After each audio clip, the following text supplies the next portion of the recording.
En este video nos abocaremos a realizar una breve introducción acerca de los temas vistos durante la cursada de Historia de la Educación y Educación Física en la Argentina y Latinoamérica. Luego nos centraremos en un periodo particular, el peronismo. En una primera instancia, vimos la razón por la cual debemos estudiar historia durante nuestra formación, como futuras profesoras de educación física. Esto se debe a que, conociendo mejor nuestro pasado, podremos entender cómo se caracteriza hoy en día la educación física y conocer las transformaciones que han surgido a lo largo del tiempo. Continuamos viendo cómo Sarmiento fue el principal impulsor para la creación de la Escuela Normal del Paraná. Su motivación política estaba puesta en el valor universal de la época, el progreso. Se buscaba educar al soberano, es decir, al pueblo federal bárbaro, y constituir así una civilización que fuera nacionalista. El hombre debía ser libre, inteligente y útil para contribuir al desarrollo social. Para poder llevar a cabo su proyecto, trajo docentes que provenían de Estados Unidos, ya que la educación primaria en ese país había adquirido su pleno desenvolvimiento. De esta manera, las docentes podrían implementar sus métodos y sus prácticas en nuestro país.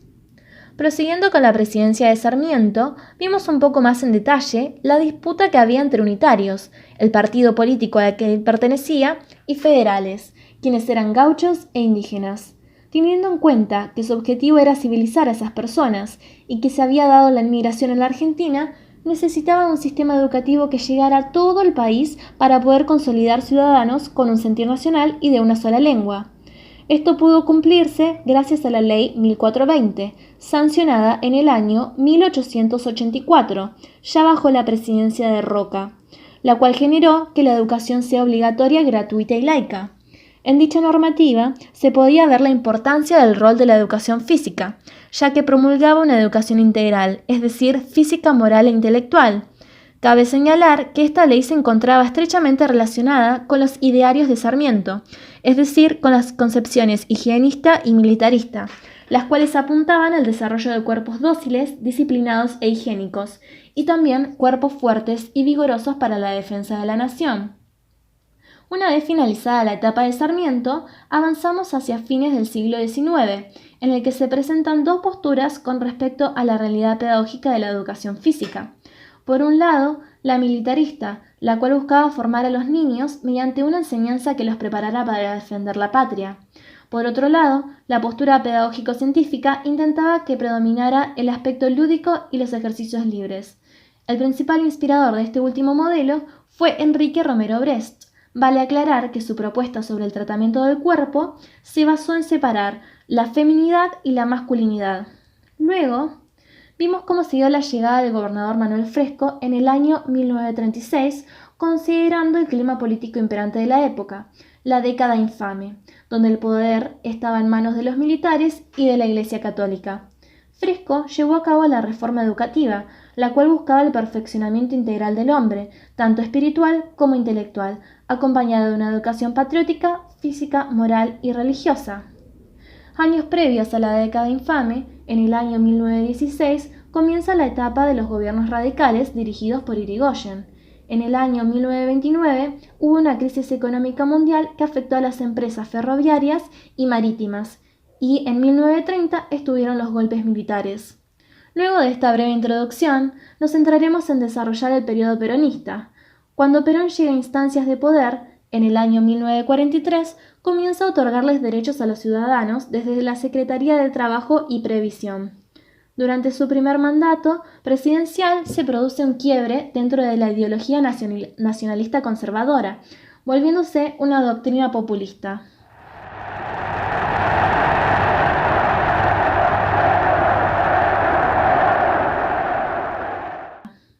Su prédica se basaba en construir una nueva Argentina, la cual era una tarea colaborativa. En palabras de Perón, él quería terminar con lo que se había llamado un país de holgazanes para ser un país de trabajadores y productores. Para ello, necesitaba crear una ciudadanía sana, fuerte, visible y movilizada, lo cual era equivalente a una patria poderosa. Además, el hombre debía tener un cuerpo eficiente, disciplinado y moldeado para desempeñar actividades productivas.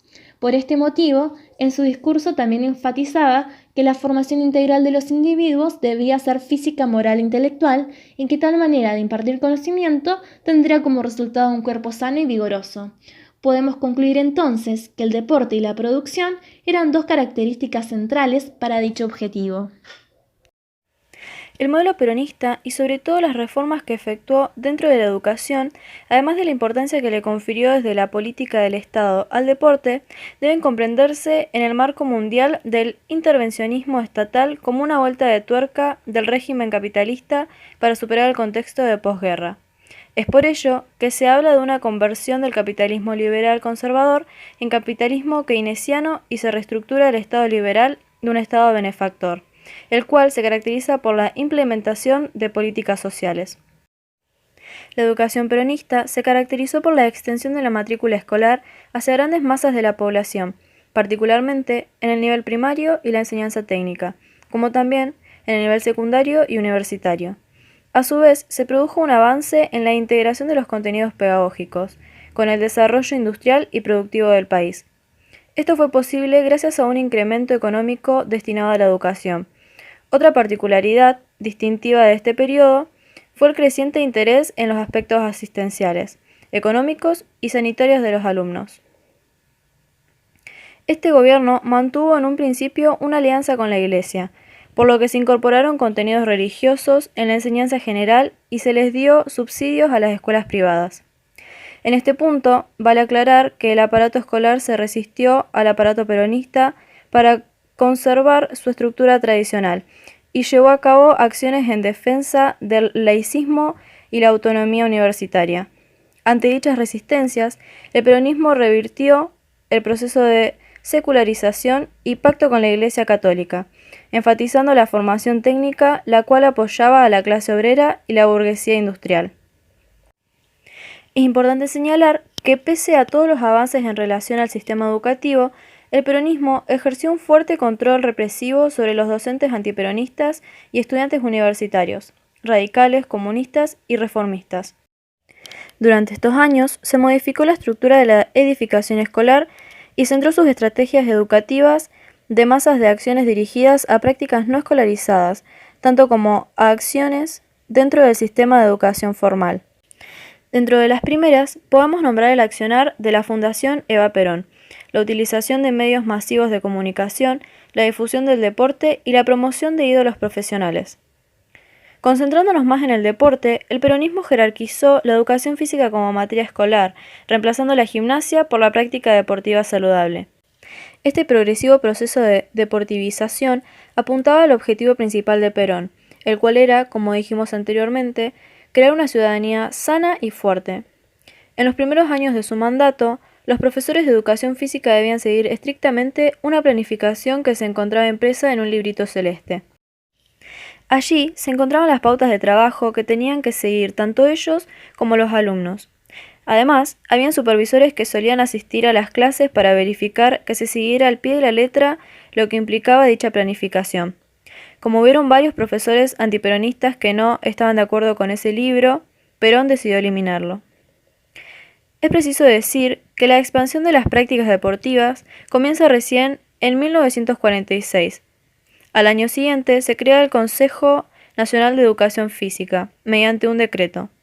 Su función era dirigir, orientar, formar y fiscalizar todo lo referente a la educación física oficial y privada. Es importante mencionar que en ese año también se sancionó la ley del voto femenino. En sus discursos, Perón remarcaba que la práctica del deporte otorgaba un alma pura, un espíritu invencible, que es lo más puro que el espíritu de un hombre puede ofrendar a la patria. En uno de ellos sentenció que por la patria debemos luchar, vencer y, si es preciso, morir. A través del primer plan quinquenal impulsado por Perón, se trató de lograr una mayor masividad y calidad de las prácticas deportivas. Fue así como se mejoró la infraestructura para realizar deporte y se consideraron terrenos inutilizados. Además, se organizaron campeonatos deportivos y se alentó a atletas destacados para liderar algún equipo en particular. Por último, vale aclarar que a toda esta etapa relacionada al deporte durante los gobiernos peronistas se la denominó como la fiesta deportiva, debido al éxito que tuvo dicha práctica. En el año 1955 se produce un golpe de Estado y comienza la etapa de la Revolución Libertadora. Perón es derrocado y se inicia un proceso de destrucción paulatina de todas las conquistas logradas en sus gobiernos en materia de educación física y de práctica deportiva. Todo el periodo entre 1955 y 1976 se caracteriza por la imposibilidad de construir una legitimidad democrática.